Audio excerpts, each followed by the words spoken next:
Welcome to 1991 Movie Rewind, a podcast where we watch and review every movie released in 1991, from the all-time greatest classics to the critically panned and everything in between. We will rediscover forgotten fan favorites and uncover hidden gems as we explore the depths of direct-to-video. Join us in our celebration of the fun, unique, and diverse films of this highly underrated year. This week, we watched Cape Fear.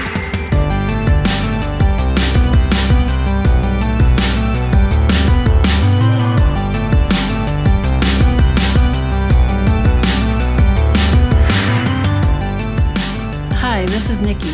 And this is John, and thank you for joining us on 1991 Movie Rewind. Since this is the first episode, we thought it might be a good idea to explain why we chose 1991 for our podcast. In 2020, while attending a lot of online movie watch parties, we noticed that several of the most enjoyable films that were selected for us, or that we selected, were from 1991. And that got us looking at the full list of films that were released during that year, and we just saw so many underrated movies. Well, could be unrated. Yeah, some of them are definitely unrated. Underrated movies that people and film buffs just aren't talking about as much anymore, and so we want to change that one movie at a time. 2021 also marks the 30th anniversary of these movies, and so even though we can only watch a small portion of them during this first year of our podcast, we'll continue to celebrate the 30th anniversary in 2022 and 3 and 4. And also, when we were looking at the films that were popular, or all of the really well-known movies from 1991, I noticed that I watched a vast majority of them. And during 1991, I was 10, 11, so that's peak years of when I was like a latchkey kid, just sitting at home watching a lot of TV and movies. And also we had cable, and my mom took me to the movies a lot, and we always went to Blockbuster, or we always rented movies. So I remember watching a lot of these movies and enjoying them. And I know that you were looking through the list and you're like, oh, I love that one. Oh, I love that one. Oh, this is so fun. And yeah, so I was like, oh, is 1991 the best year of movies? Probably not, but you know what? We'll give it its proper due. And I've seen very few of them. I've seen like some of the major movies, but not even all of the biggest ones of this year. So it'll be good to have that mix of nostalgia and fresh, former film school student perspectives. Yeah, and maybe I'll give tidbits of what I was going through during 1991 while I was watching these movies as a preteen into teen years. Absolutely. So before we talk about this movie, I would just want to give a content warning or a trigger warning that we will be talking about rape, sexual assault, and then also there is a pet death. So Cape Fear tells the story of the Bowden family, who are being followed by recently released convict Max Cady, played by Robert DeNiro. 14 years ago, Cady was represented by attorney Sam Bowden, played by Nick Nolte, but very poorly in Cady's opinion, so he is determined to exact slow but escalating revenge. With this menacing presence stalking him around town, Sam finds he needs to do everything he can to protect his wife and daughter. Based on a book by John D. MacDonald, screenplay by Wesley Strick, directed by Martin Scorcese, and released on November 15th, 1991. But before we get to our feature presentation, how about some coming attractions? Yes, we watched this movie on VHS for the first 15 15 minutes. Yeah. The VHS copy crapped out on us that we had, so we switched to streaming.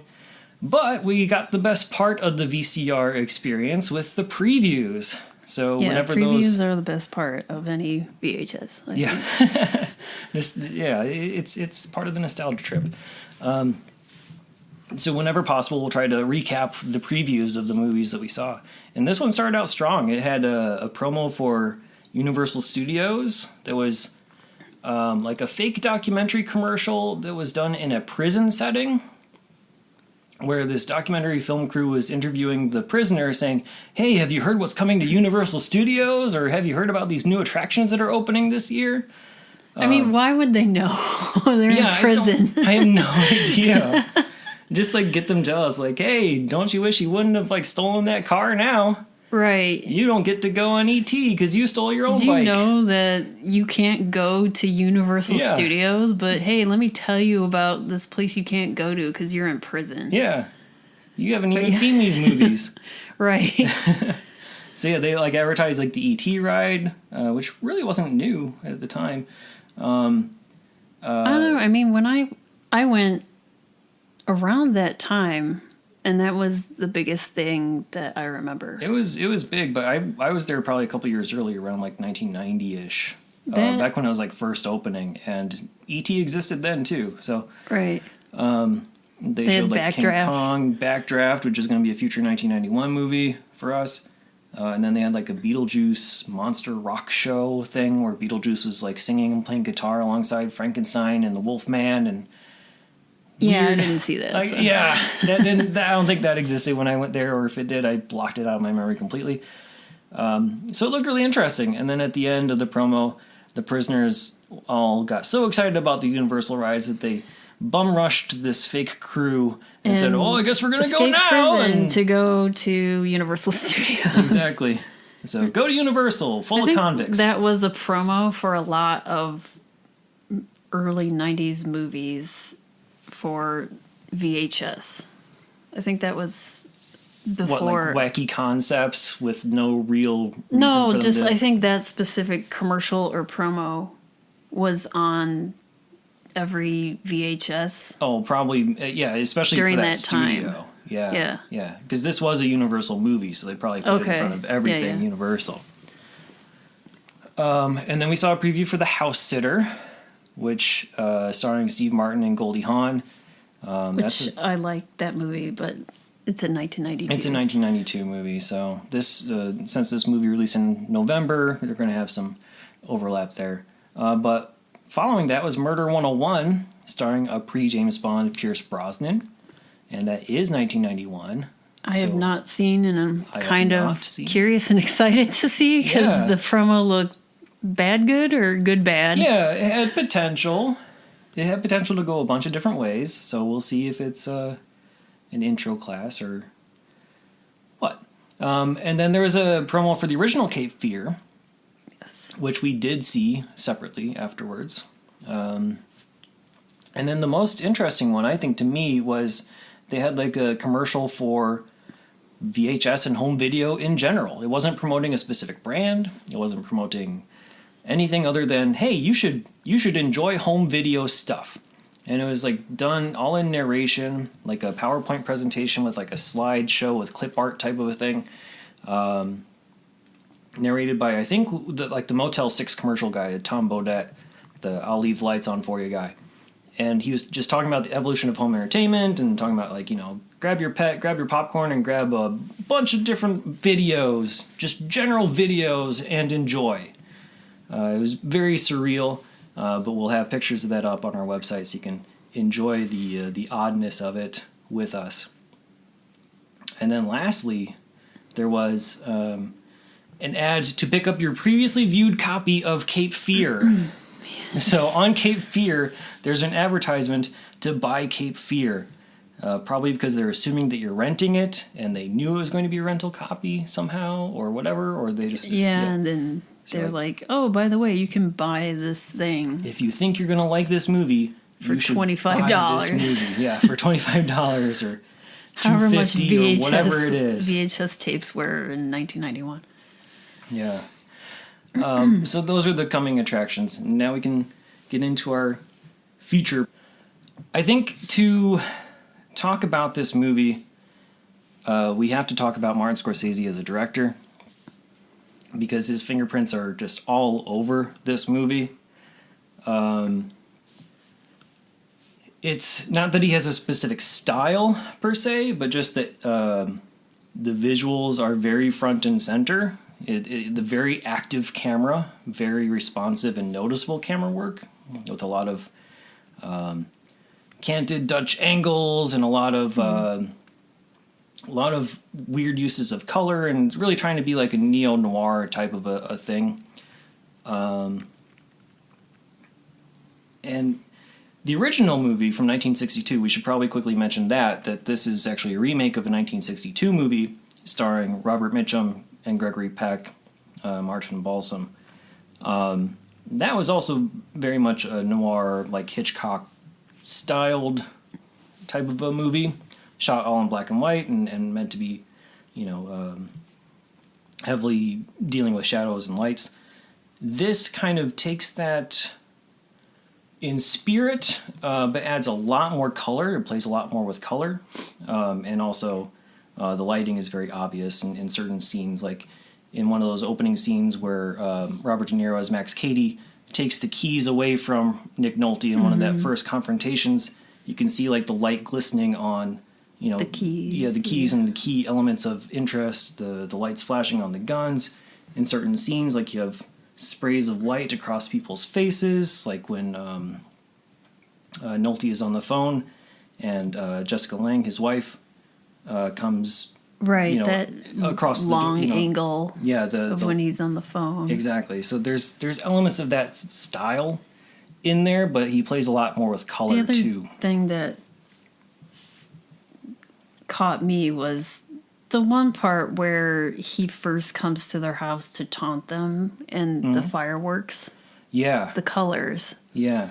That he used. And I know that he used like a blue screen or green screen. Yeah, it was like all special Robert effects, De Niro was just hanging on top of a stoop or something. Yeah, knee up on like this fence or whatever, like this brick fence or something like that.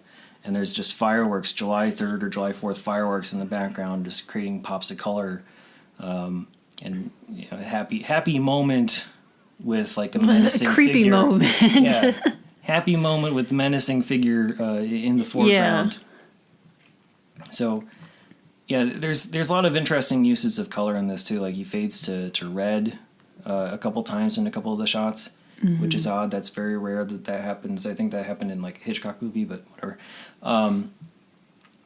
And he also like takes the color completely out of it and even flips the image. So it goes from color to black and white, and then it goes into a complete reverse negative image. So like a photo negative, where all the whites are black and the blacks are white. That happens a couple different times, mostly in like dream sequences or to like transition in the into a dream beginning sequence. and end, when Juliette Lewis she's the narrator of this movie, basically. Yeah, she bookends it with narration. It's not throughout. It's just bookended for whatever She reason. talks in the beginning, and then at the end, and just the end where it focuses on her face, and then it becomes this black and white image, and then fade to black. Yeah. So yeah, very, very active camera, very noticeable work. But at the same time, he does it for a specific off-putting effect, right? So like you have like the scene of Nick Nolte in the bathroom brushing his teeth in the mirror, and it's like this extreme close-up, and then you have Jessica Lange in the background, and it's like composited together. They're supposed to be in the same room, but they're clearly shot separately. And because it's meant to be disjointed like that, it's meant to be jarring. Or when De Niro is talking to Juliette Lewis, who plays the daughter, and he's on the phone, he's hanging upside down doing some sort of exercise or whatever, or planning to do some sort of exercise, or getting blood rushed to his head or whatever it is.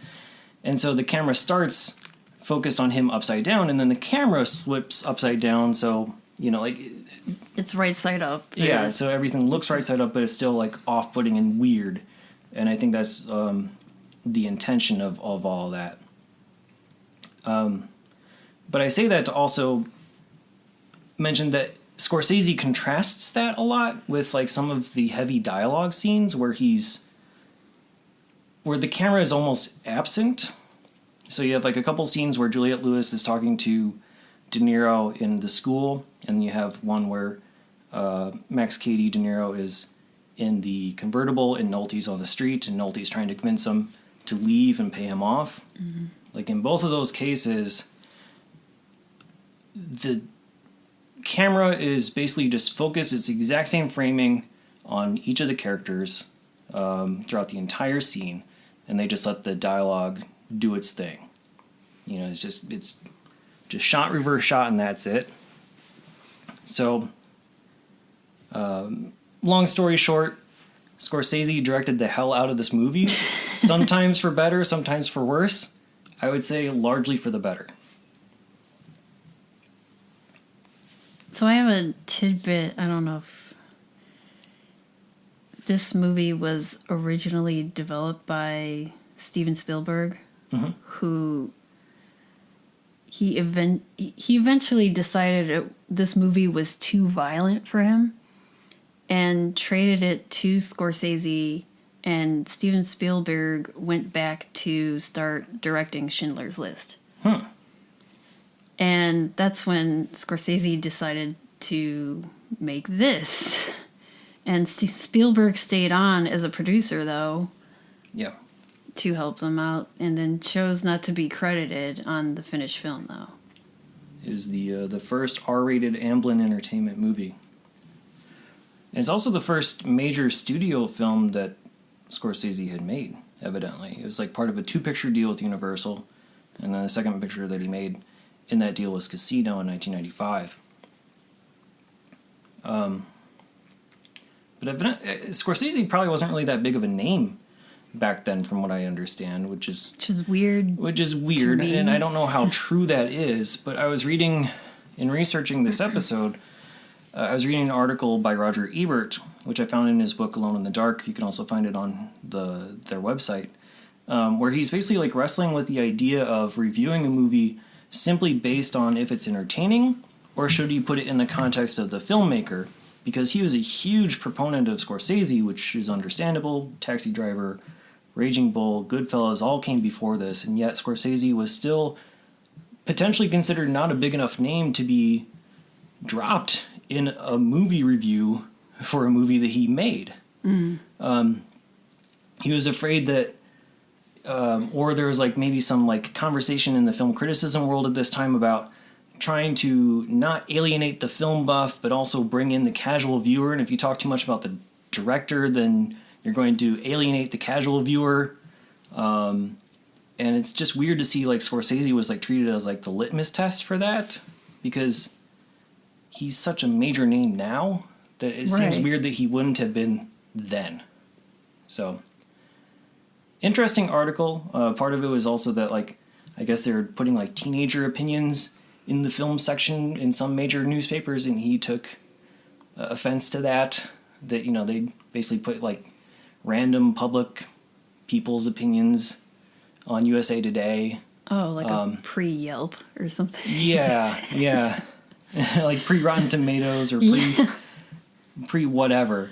And it's like, well, look, I'm doing my job for a reason, and I'm you know. The score in this movie, I think, is also very much worth mentioning, because we have the score by Elmer Bernstein, who's a fantastic composer, and he primarily used an arrangement of Bernard Herrmann, another fantastic composer, who did the original Cape Fear score.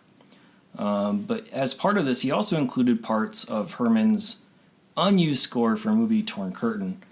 And altogether, like, it's just, the music is at times overpowering, but it's extremely powerful. Yeah, and then they use the same score as the first movie, and then also, we can talk about it later, the Simpsons episode kind of uses it a little bit. Uses that main through line. So if you've seen the Simpsons episode and you know the score, you know the major. Yeah, it's very Hitchcockian, because I think that composer Hitchcock has used him for a lot of his movies. Yes. So if you know that, you know it. Yeah, you know. It's very heavy, and it's very very good at building and sustaining the suspense of scenes. So especially like during like the stalking scenes, you know, just have these very loud string and horn elements to it. Yeah. It's really nice and creepy. Yeah, they don't do that anymore, kind of, for any sort of scary or suspenseful movies. No, they really don't. They keep it a lot.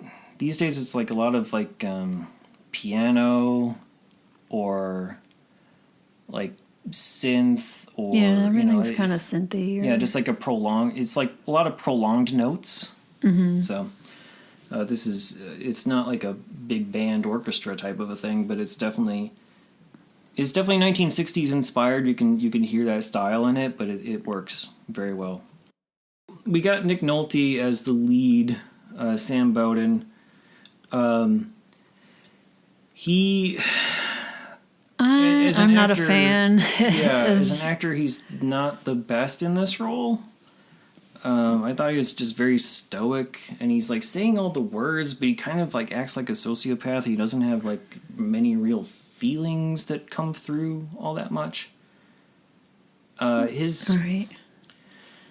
character is also kind of an idiot for being an attorney.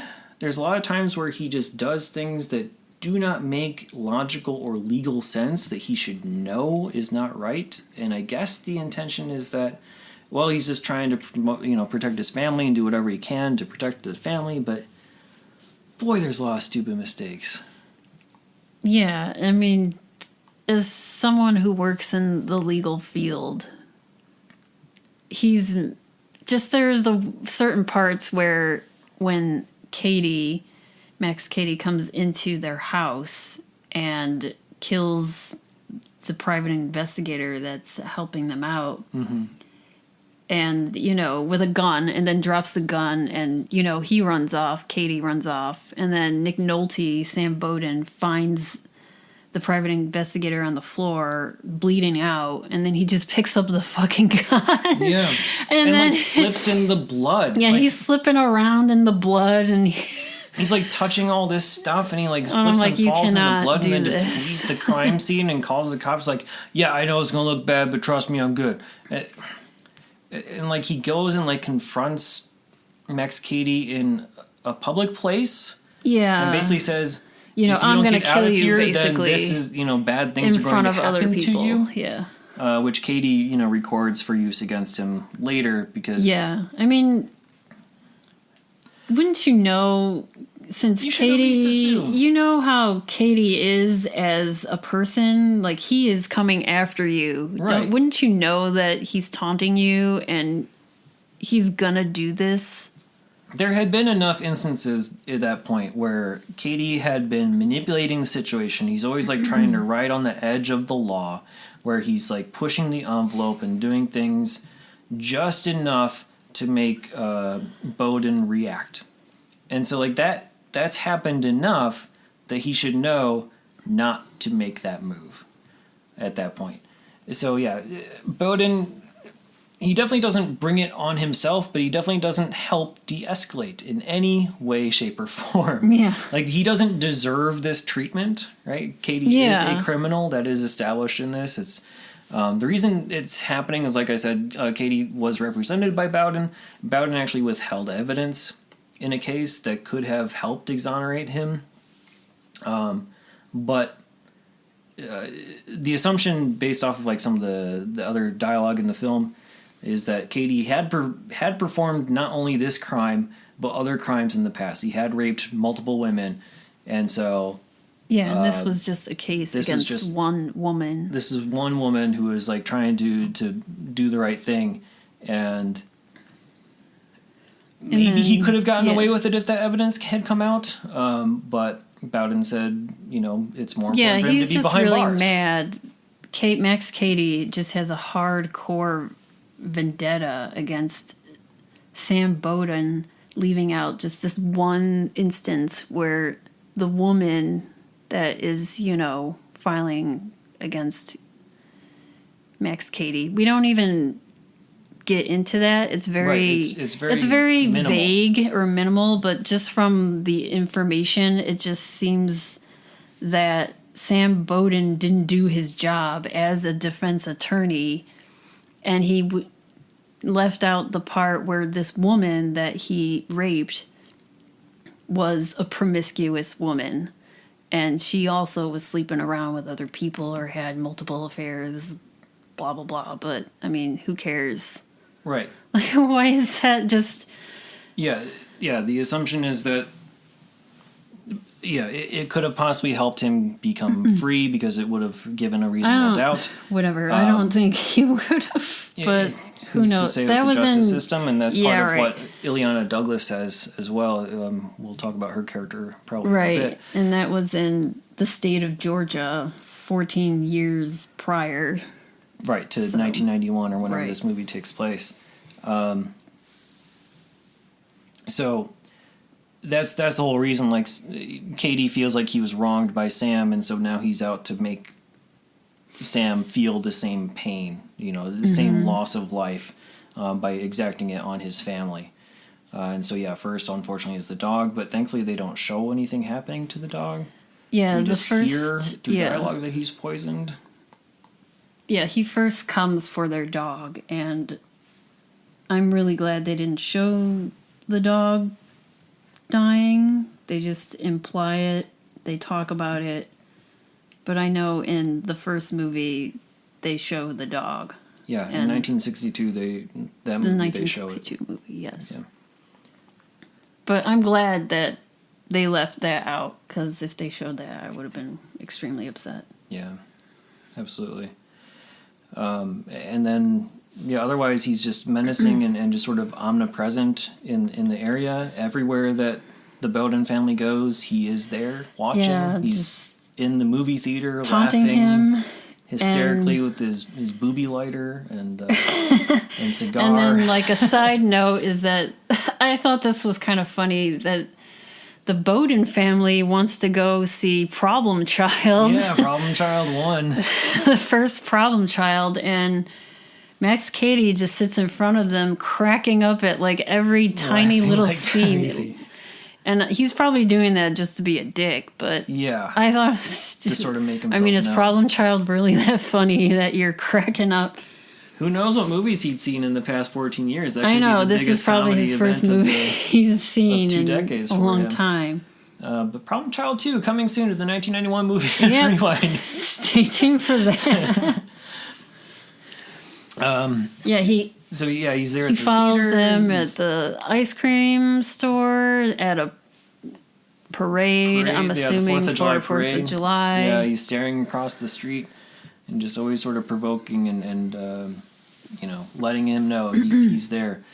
And he's like circling around the house, like we said. He was sitting on the fence during the fireworks. He's just always there, and up until he starts coming for the daughter. Yes, he starts making small advances at the wife a tiny bit, but mostly it's about the daughter. I think his charges in the reason why he went to prison was because he raped a 16-year-old girl. Yeah, that's true. And the daughter is 15. She's 15 going on 16. 16. So there's that. Played by Juliette Lewis. Who's amazing in it. Yes. But before he gets to that part, he also goes after Nolte's emotional affair at work, played by Ileana Douglas. I think her name was... Lori. Yeah, I had it there somewhere. So they aren't officially cheating. They both say that they haven't gone that far yet, but they go on a date or they're hanging out. They're playing racquetball together. They plan on meeting each other at a bar. Yeah. And then Max Cady takes things... he sees this because he's following Bowden around. Exactly. He knows that it's a potential spot of interest. He knows that so he starts to go after Ileana Douglas's character. Exactly.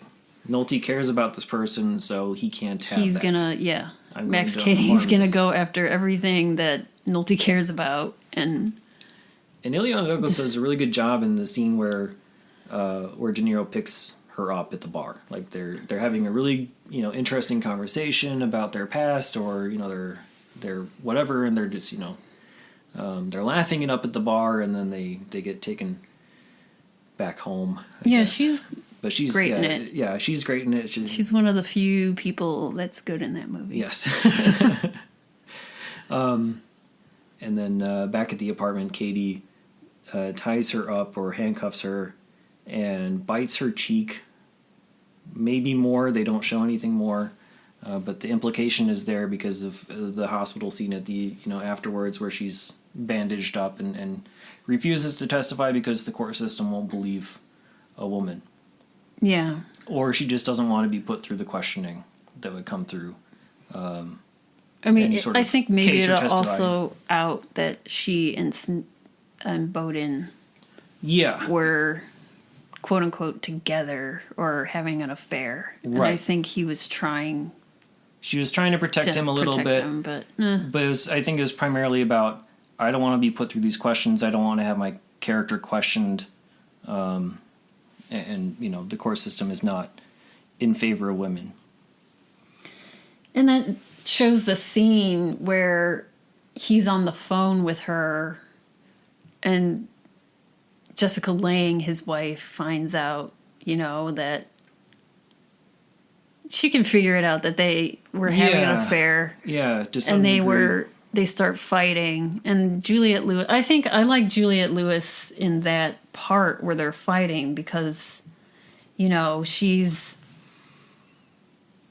distraught but she runs into her room. She calls her friend up, or she's listening to music on. She turns the music on really loud. She's watching music videos and listening to right music at the same time, which I guess anything as a for teen, a distraction. Yeah, I kind of just felt with her because that's what I would have done if parents are fighting or something awkward's happening in your household. You just want to run away and then shut everything out.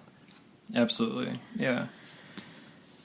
But I think that also shows that this character, played by Nick Nolte, the Sam Bowden character, is somewhat flawed. Like, he's not a prince. In the 1962 movie, it's basically, heroes are heroes and villains are villains, and there's no.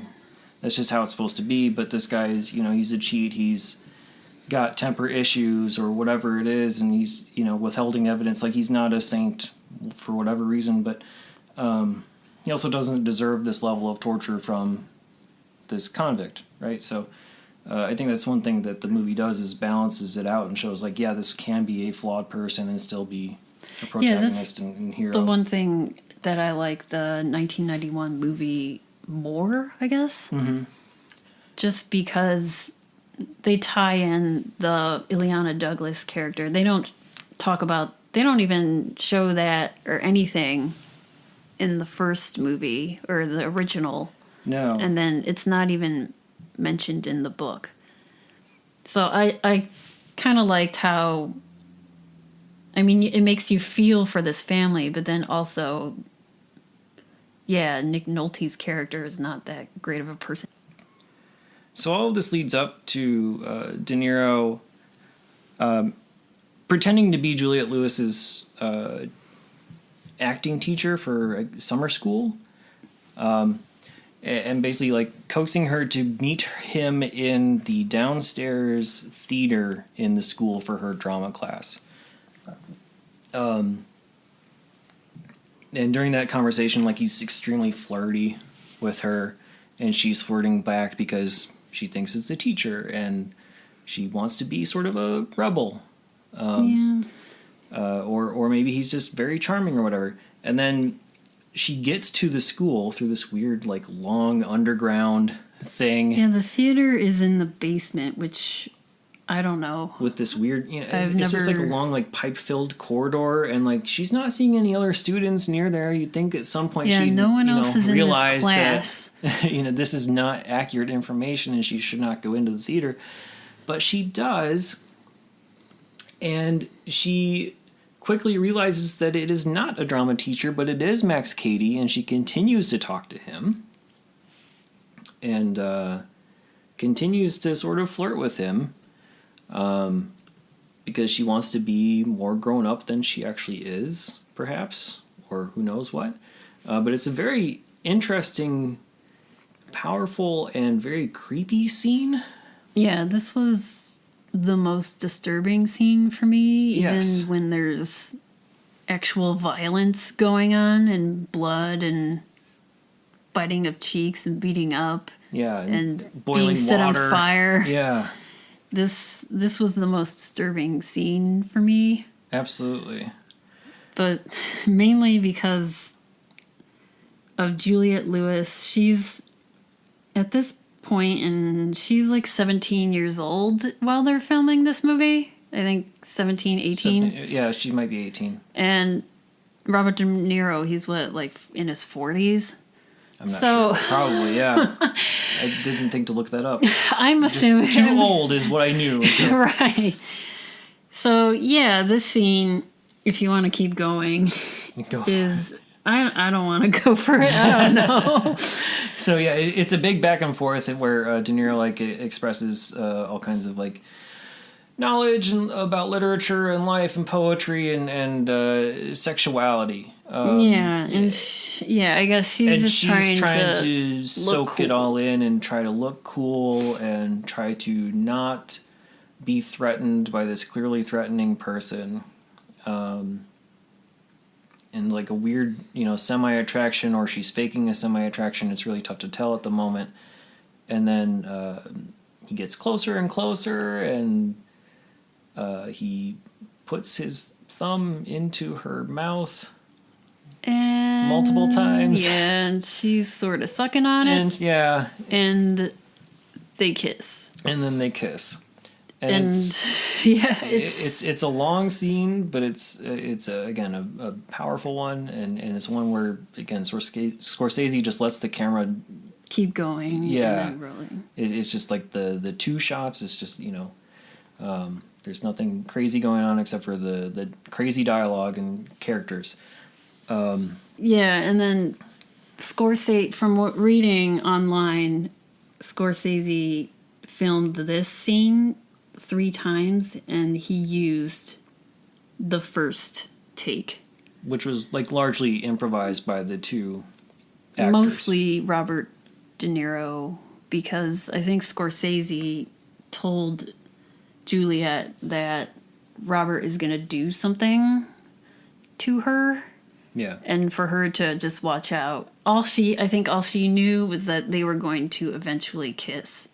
So the thumb sucking and stuff like that, I think that was the improv yeah. De Niro was going towards.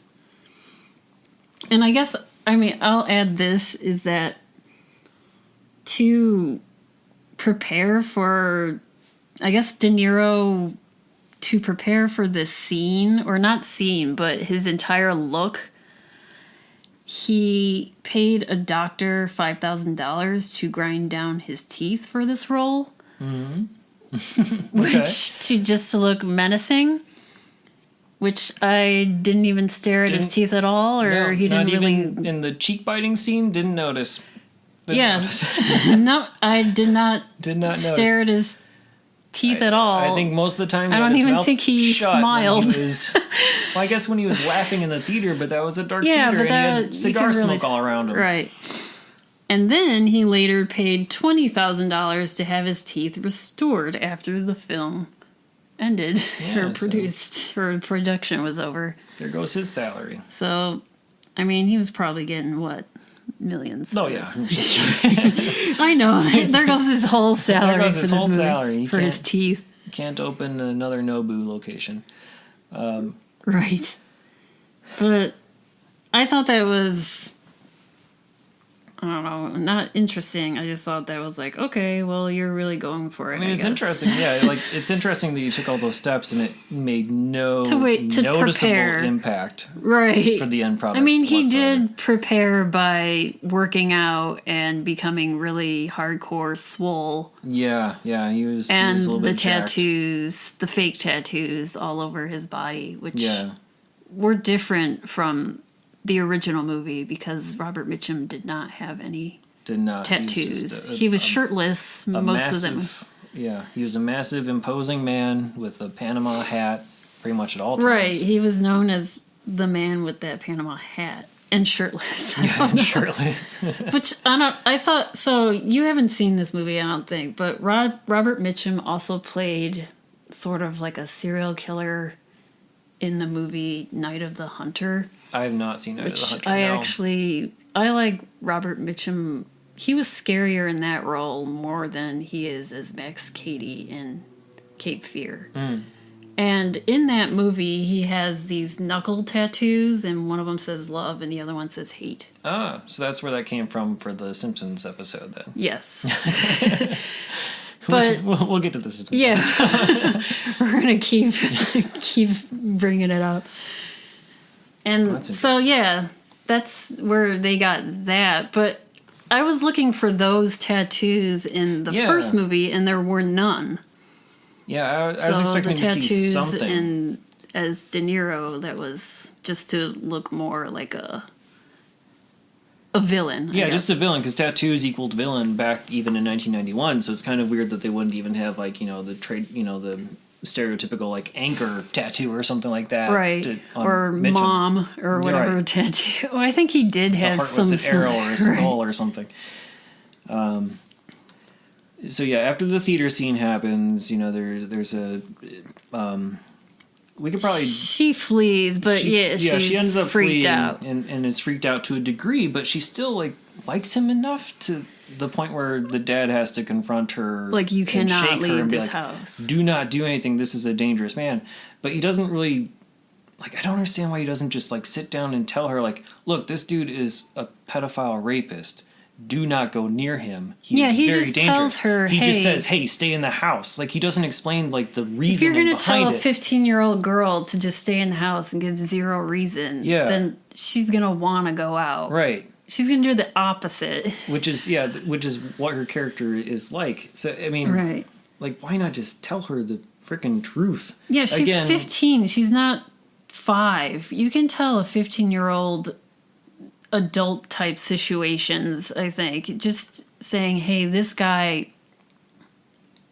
sexually assaulted another young girl such as you. Right. So shortly after that, that's when he puts the hit on Cady, right? Yeah, he hired some goons through a private investigator to rough him up. Not kill, but just rough up and try to run him out of town. And that's where the iconic line, come out wherever you are, happens, because Cady is hiding behind a dumpster, but makes a noise, and so... Yeah, and then... I'm sorry, Bowden is hiding behind a dumpster. Nick Nolte. And Cady hears it and knows he's there. After. Part... I got... At this time, when I was watching this movie, I thought that whole... Well, first, the whole theater scene was the end of the movie, because I thought he kidnapped her and that all that gross stuff was happening. And then I thought she was hiding, and then him saying, come out, wherever you are, was towards Juliette Lewis. Oh, okay. So I think I was just getting everything mixed up. That was the only part in the movie that I remember is watching this when I was younger. Not the end scene with the boat. No, I don't even... I remember the boat, but I thought De Niro and Juliette Lewis, he took her there on his own. I don't know. This is 1991 young Nikki was thinking back then. How your memory just sort of loses track of stuff. But they do end up on the boat. Cape Fear actually appears in the movie after about in the last 30 minutes or so. Yeah, and they live in a town called New Essex, North Carolina, but I looked it up and there is no New Essex, North Carolina. There's an Essex, North Carolina, and it's 2.5 hours north of Cape Fear. Okay. So I don't know if that's... So it's a bit of a drive. I don't know if it's still meant to be in that same city, but that drive is a long drive for Robert De Niro to be hanging under a truck, hanging there with a belt loop. Yes. On the undercarriage, and him holding himself up with heated metal. Right, blowing in his face for a couple hours without skidding on any concrete. Yeah. So the plot goes a little haywire. I expected that scene to be in the 1962 movie. I think you probably were hoping for it to be. Yeah, I was waiting for that because that was. But no, it's just a crazy scene to see of Robert him Mitchum, just like under, because they show them driving and him hanging. Yeah. Underneath for that duration. They show him coming out from underneath the car, and there's a cameo, an unspoken, no words cameo from Esther Roll, who is played Florida in Good Times. Has an uncredited appearance there as the lady who makes a crazy face at this weirdo who's crawling out from under a car. That was the comedy relief in the entire movie. Basically the one piece of comic relief in that movie. I wish I wouldn't have seen the Simpsons episode before seeing this movie, because I think that moment of him being revealed as being under the car the whole time would have been a lot more insane. It would have been like a much more enjoyable reveal had I not seen Sideshow Bob underneath the car, getting hit by speed bumps, going through the cactus patch, right. and all these other things. That kind of ruined that scene for me, but I will still highly enjoy the Simpsons episodes every single time. So there was a Simpsons episode that parodied this movie basically exclusively. It was like an entire 30-minute episode or 22 episode that parodied this movie in various different scenes.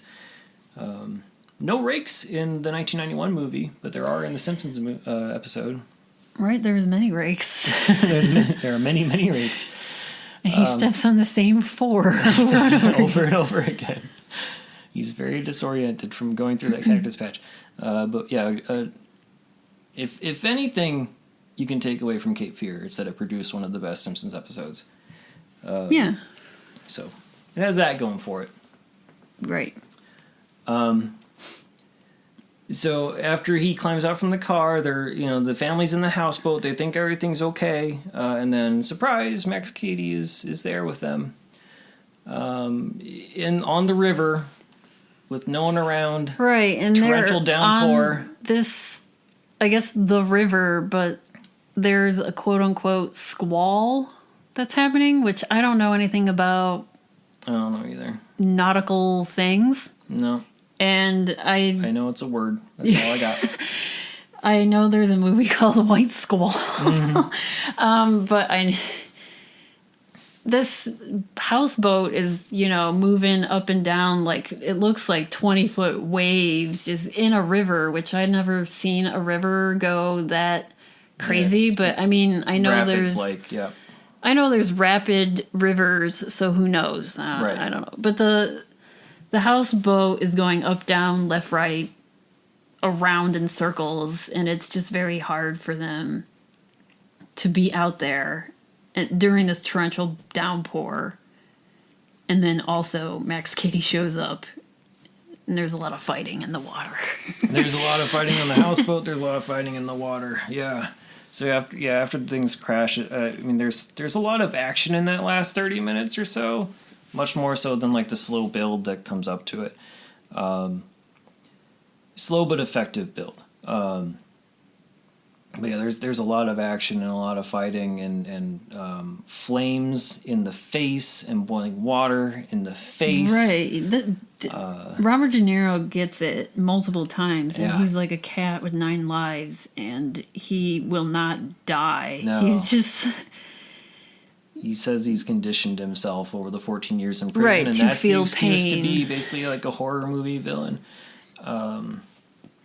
And, near the end, in the river, I guess, he's, starting to speak in tongues because... Well, and then, the whole mock trial thing was a little weird. Right. There's a longer mock trial part in the houseboat. Before all this, he never knew how to read.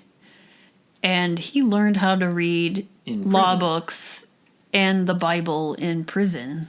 So once he has the whole family in that houseboat, he starts this weird mock trial. With God as the judge who he is appealing to. Right. So he's very much a man of God. And basically trying to say that Sam Bowden is a massive sinner because of withholding this evidence, Just and that it's supposed one to be this piece of big deal. evidence. But I mean, in all honesty, I think to the movie's credit, they don't make Cady out to be innocent in that specific case. He still deserved that time. So I think that's something that was interesting. But so that's why he speaks in tongues, is because he feels he is a man of God who needs to take it upon himself to impose the vengeance and wrath of God on Sam Bowden, on his family, or through his family. So he's speaking in tongues while he's dying in the river, and quotes a couple of Bible verses, and then slowly sinks into the river and staring down Bowden the entire time. Which was a little creepy. Until he dies, assumedly. Yeah, they don't really verify if he's dead. They're just... But he was shot, right? He was shot. He was blowtorched in the face, basically. Yeah. So the assumption is that he doesn't have the ability to get up from that stuff. So, and he was almost bashed in the head with a rock, too, which would have been a callback to the 1962 movie, where that's how Gregory Peck got away from Robert Mitchum, is he hit him with the rock on the top of the head and then was able to shoot him and then escape, or whatever, have him arrested again. I like the ending of the original movie more than the 1991 movie, because that's interesting. Because he let him live, and he was like, "No, I'm not going to give you." Yeah, I'm not going to give you the satisfaction. The satisfaction of, death. You're of rot dying. I want you to rot in prison Yeah. again. Yeah.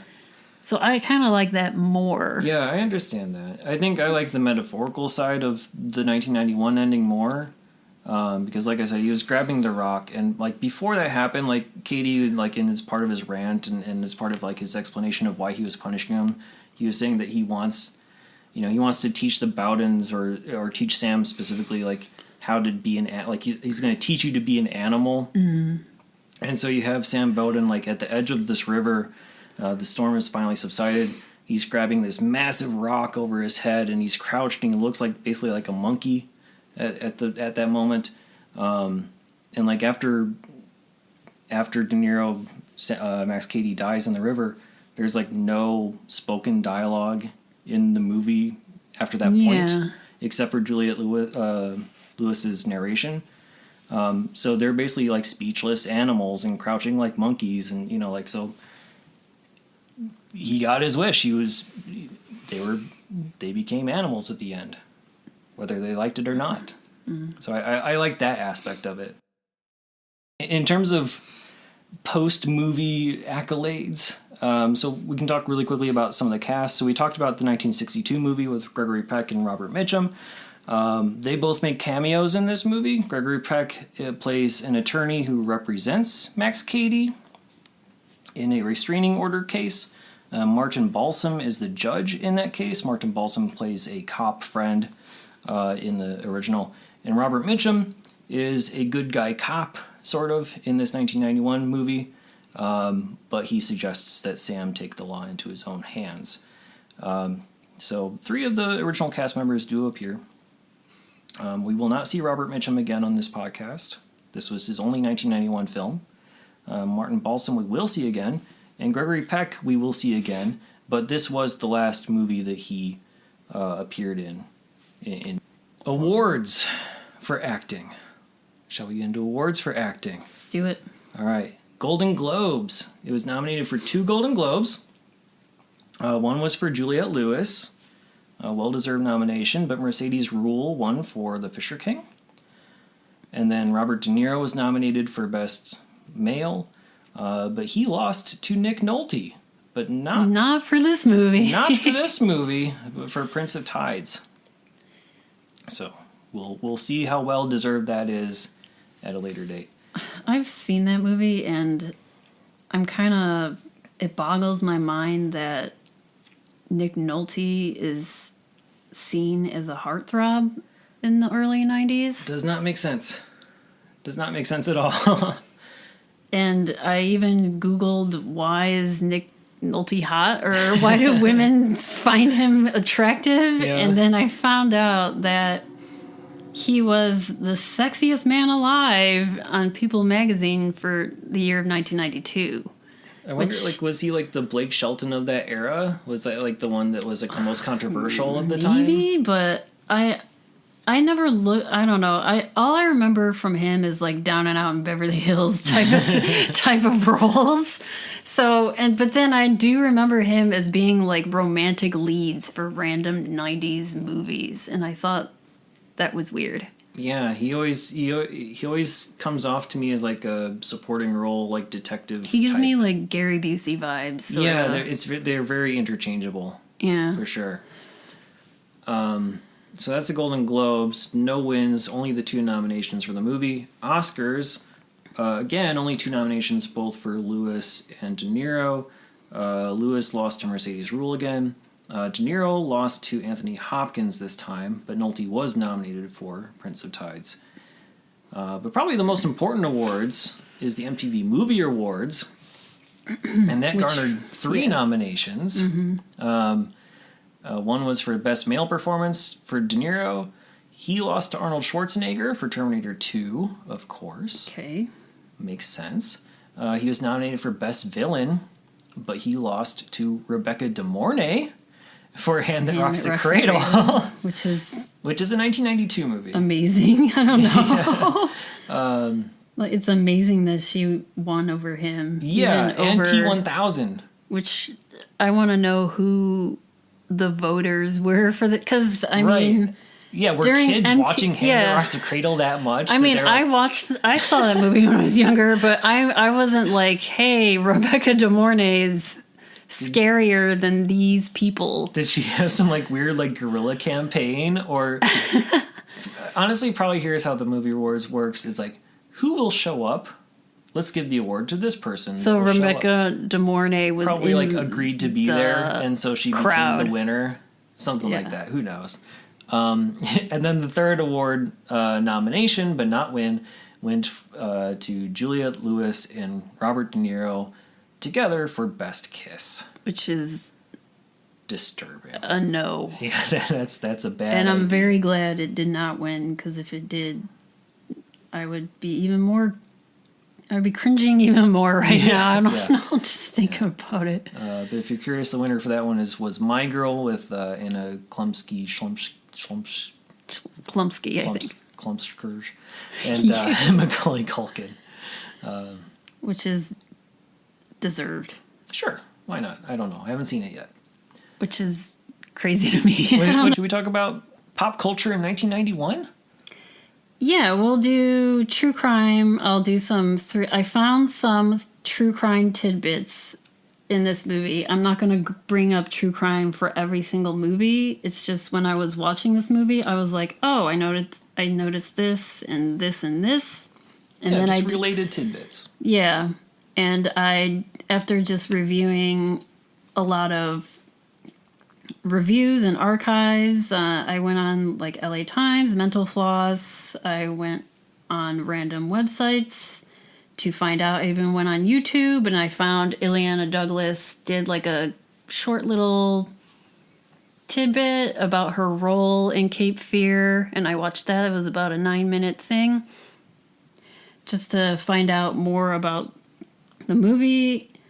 And the first thing, true crimey, is that Ileana Douglas based her character on the preppy killer's victim, Jennifer Levin, who was murdered in Central Park by Robert Chambers in August of 1986.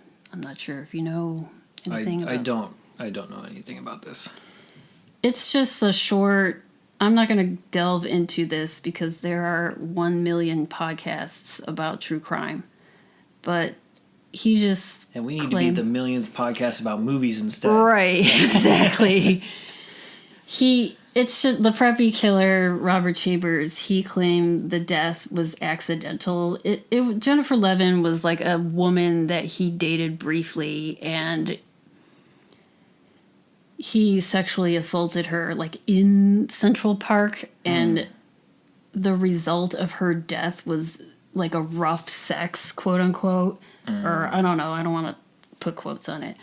And later he pleaded guilty to manslaughter, but she based that death, like, took inspiration in terms of like character and the spirit character of development, that, of that type and then of victim. also I kind of found out by reading just a little bit of it was that he did bite her and, you know, beat her up a bit. So Okay. I guess the biting was also referenced in the movie, or helped De Niro.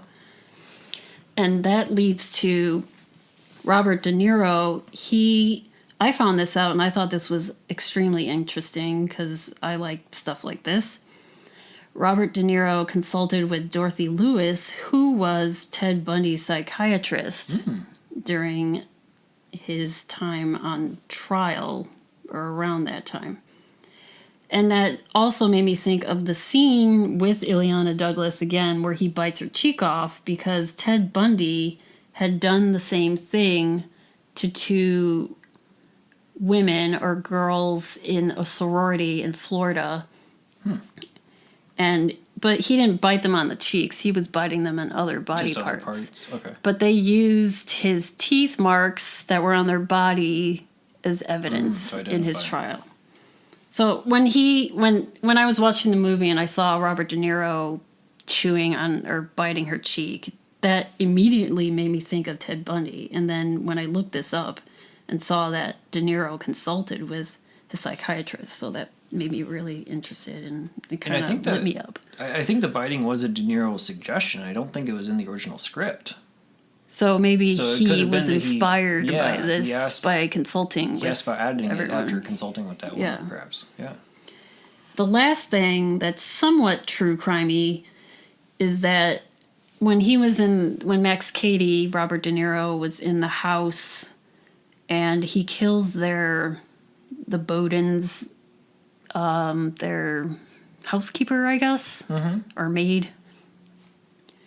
And he kind of hides her in a little corner and puts on her clothes and tries to represent or look as if he's the housekeeper. Yeah. Because Timeline doesn't work so well. right. That scene, but yeah.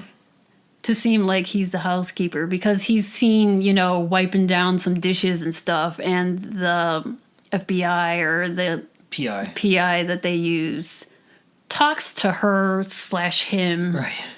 saying, "Oh, you're up late cleaning," and then all Robert De Niro says is basically.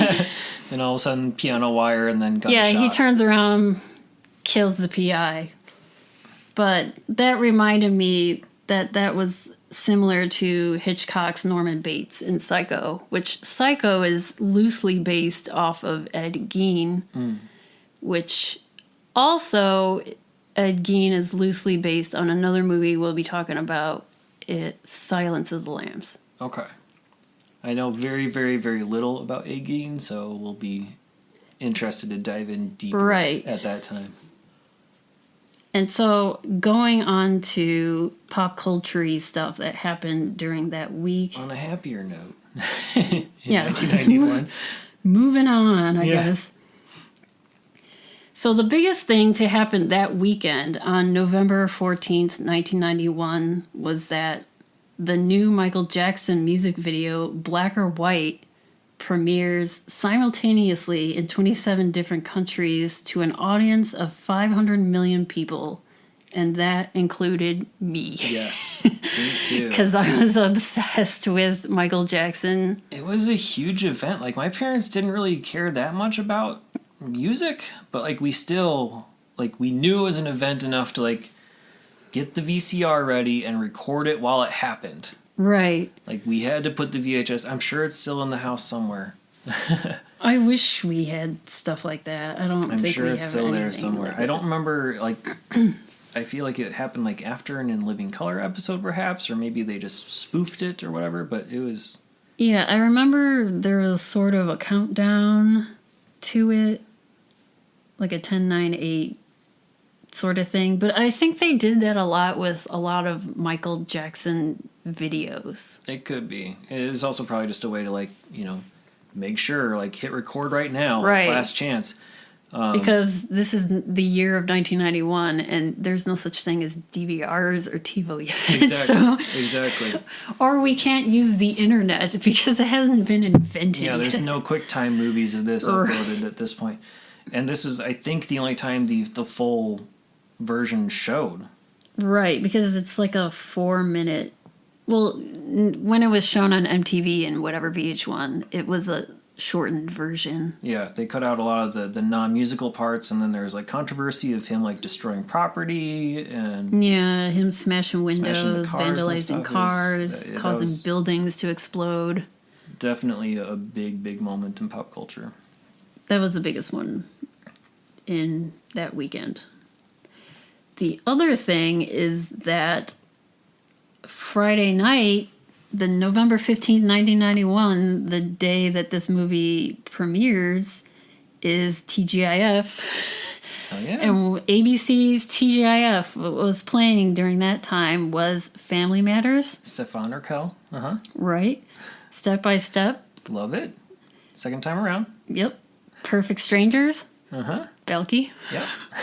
And Baby Talk. And Baby Talk. No reference. No reference on that one. Don't know it.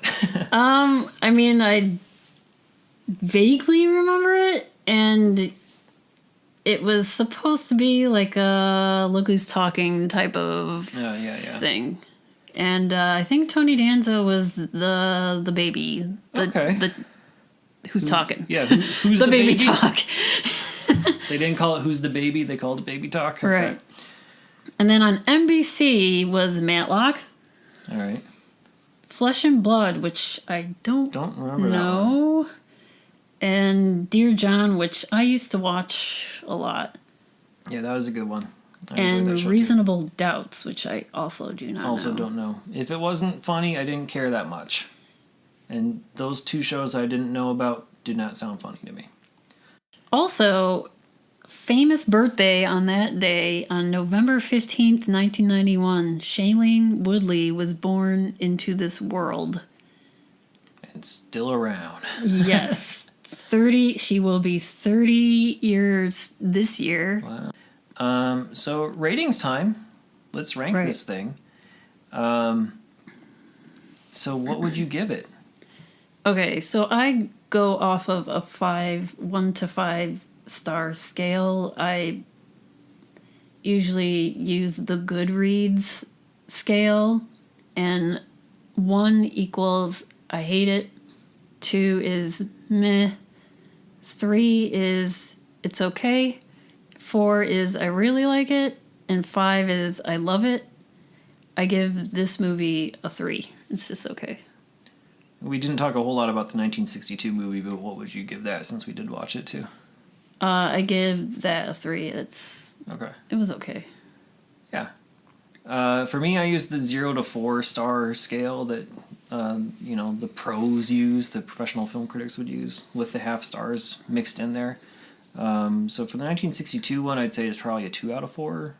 Average. It had some good moments, but it was a little bit too slow and didn't have the right pacing for me. This one, 1991, I would say it's a 3 out of 4. I think it is a lot better than I expected it to be, honestly. So, the other question, of course, is every movie is worth watching at least once, but would you watch it again? I would watch it if someone, like if we do another Watch party, yes, and someone mentions, hey, let's watch Cape Fear, I will be fine with that. Yeah. Because, it'd be fun to comment with other people. And if it was on TV in the background, maybe I'll watch it. But I'm not going to go seek out this movie, and I'm never going to be in the mood to watch this movie, I guess. Yeah. That makes sense. You're not going to... I'm not going to think about it 5 months from now and be like, I really want to watch Cape Fear. But if it's on, I'll be like, and someone's around and says, hey, do you want to... Yeah, I'm with you, but I'm not going to pick up my previously viewed copy of Cape Fear after renting it this one time. So yeah, this is a 1 time rental and never buying and never renting again. Yeah. But maybe free at some point. Yeah, if it's on HBO a bunch of times and you don't feel like changing the channel, that's... There you go. Yeah. And if you want to watch Cape Fear, our loyal viewers, as of this recording in February 2021, it's available on Peacock, VHS, DVD, but as always, check your local listings. As for the 1991 Movie Rewind podcast, you can listen to us on all of the major platforms, we certainly hope. So far so good, we think. You can always follow us on Twitter, Instagram, Facebook, and Letterboxd. Just search 1991 Movie Rewind or go to 1991movierewind.com for our full list of movies, along with show notes and other good stuff. Next week, we'll be back with Naked Gun 2.5, The Smell of Fear. See you then.